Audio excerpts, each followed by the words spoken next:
Il y a une chose que tu ne sais pas, c'est que la Bible renforce ta prison mentale. Laisse-moi te poser une question.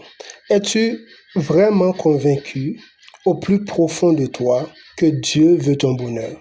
Que son désir le plus ardent est de te voir prospérer, crier, rayonner. Si tu hésites ne serait-ce qu'une seconde, alors tu as un problème. Et je vais te le dire, un gros problème.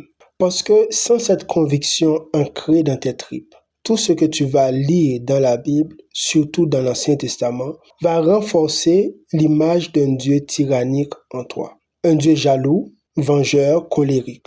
Un Dieu qui punit les fautes du grand-père jusqu'au petit-fils. Un Dieu qu'il faut constamment apaiser, satisfaire et supplier. Un Dieu qui veut des sacrifices. Et devine quoi? Ce n'est pas Dieu. Ce n'est pas Dieu. C'est la projection de tes propres démons intérieurs.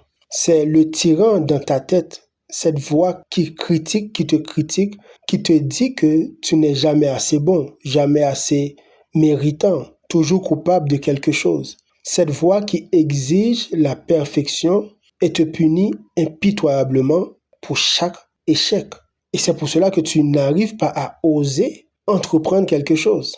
Tu prends cette voix qui te torture et tu l'habilles d'un costume divin. C'est ce que tu fais. Et ensuite, tu t'agenouilles devant elle en pensant adorer Dieu.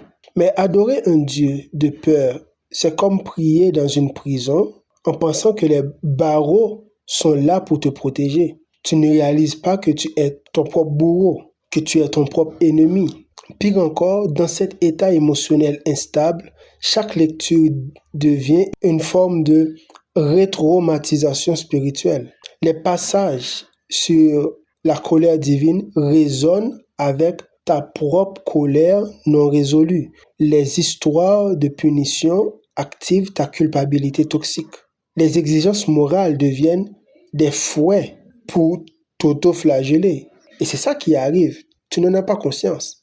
La Bible qui devrait être une source de libération devient l'outil de ton auto-torture.